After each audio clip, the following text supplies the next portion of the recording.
people are not really following it. So this was done by themselves. Then we had this very brave lady called Mina Gisler. So she really came out and said that this is a very safe, minimally invasive procedure, and based on studies which might need a review, we cannot refute and say that it is useless. So this was, very, very powerful study, and she promotes it, and it's a recent one, 2017, not that old at least. So coming to success, so we know that IUI is not a one single. So the how we think about IUI shouldn't be like one IUI.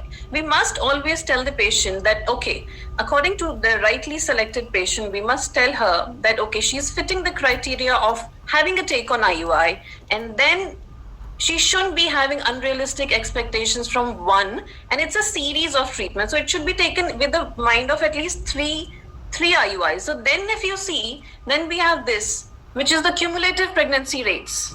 So definitely it goes up to 3 and 4, and then it comes down. So after 3 or 4 in the rightly selected patient, then it loses value. But till 3 attempts, it does have a reasonably good value. So why it fails? So it fails because we don't do right patient selection sometimes. We don't time it properly sometimes. Sometimes the technique of the semen preparation has to be addressed. There could be some faulty technique or difficult IUI, some subtle tubal dysfunction which was not looked into, and it was not rightly selected henceforth, and poor oocyte quality, which is, we don't know what it is, so non-receptive, and these are the common reasons. So when we do the patient selection, so I was very surprised when I came here that psychosexual causes is actually the number one cause why NHS gives IUI to people. Otherwise, NICE guideline has affected the funding. They are not funded in all the trusts. So IVF is funded in variable degree to variable degrees, but IUI is really, it cut down the funding after the NICE guideline. So again, younger women, shorter duration. So recent. They've been trying for not too long. Ejaculatory dysfunctions, hypospermia, which is less volume, oligoteratosis, asthenospermia, or we have the frozen semen. The husband is deported somewhere else, or we have the frozen sample for oncology reasons, hypospadiasis, and ovulatory cycles where we need to just monitor and make sure it ovulates, or HIV discordant, or actually poor response in repetitive. They are just fed up. They don't have money. They don't have anything else to do. You can definitely put the semen inside. Unexplained infertility, mild, moderate endometriosis. It is an indication. Mild male factor is an indication. Cervical factor, allergy, serodiscordant, and the donor sperm. So there are prognostic factors pre-cycle, during cycle, and post-IUI, which decide the success and optimizing basically the cycle.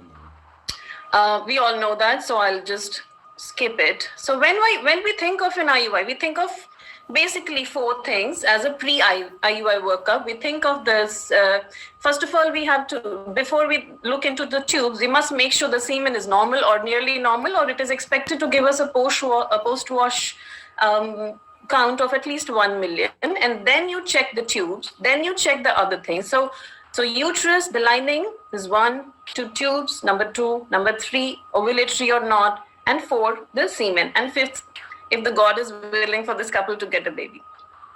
So crucial parameters affecting the success: age, BMI, duration, etiology, whether she already had a previous child, actually had a 21% success rate, as opposed to only nearly 8% when she never had a child earlier or never was pregnant earlier.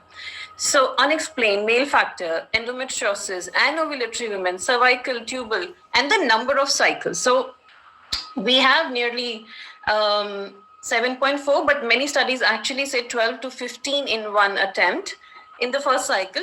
It comes down to 4.7 in the 6th cycle.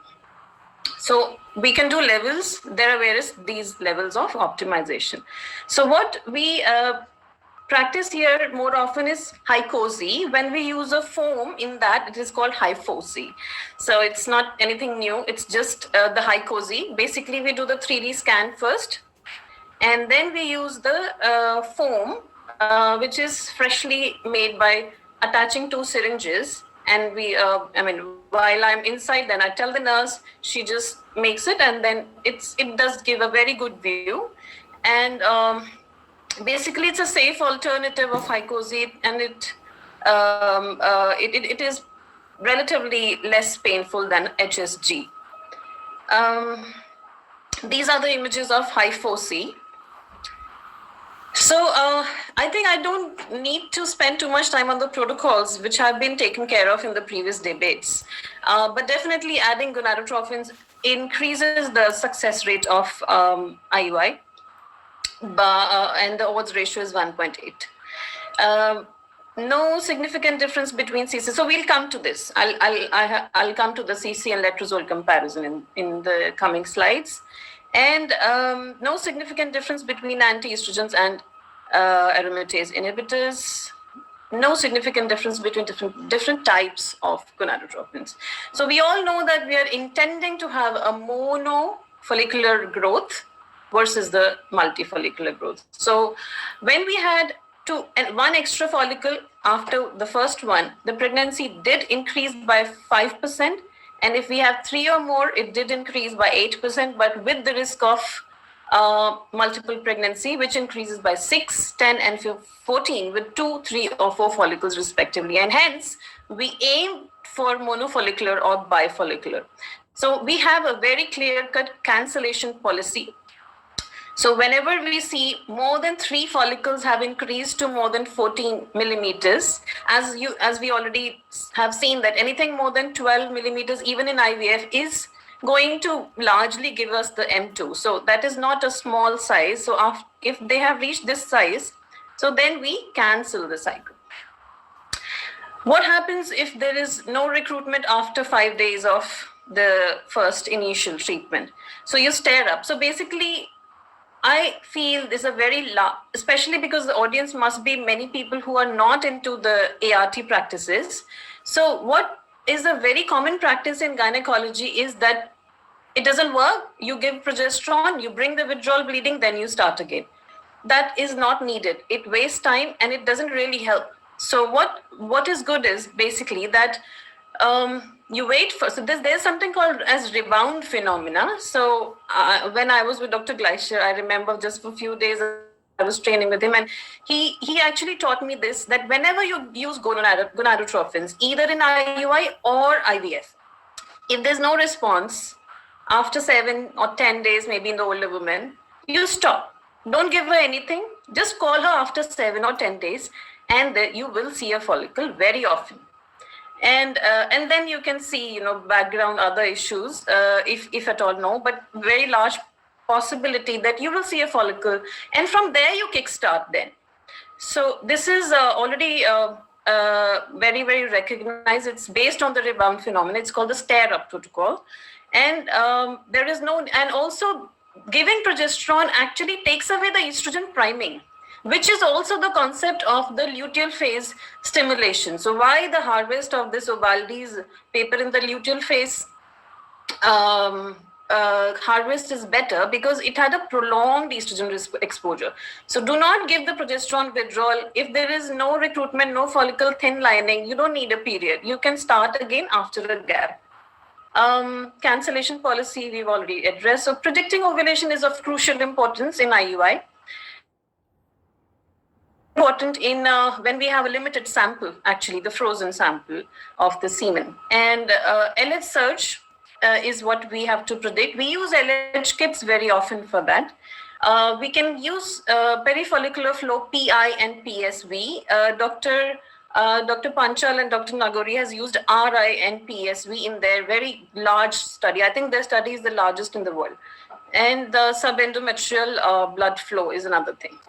So this is what we see. So the quality of the thickness, the lining is more important than the, I actually don't agree with this more than 8. So I would tell you, I would request you to not really stick to that. So even if it is very, very thin, if it is triple line, even if it is 4 millimeter, if it is triple line in IUI, what anyway is going to happen is there is a time gap between your insemination and the day of the implantation. It's still going to thicken. So never cancel an IUI if, based on the pure endometrial thickness in the most majority of the cases.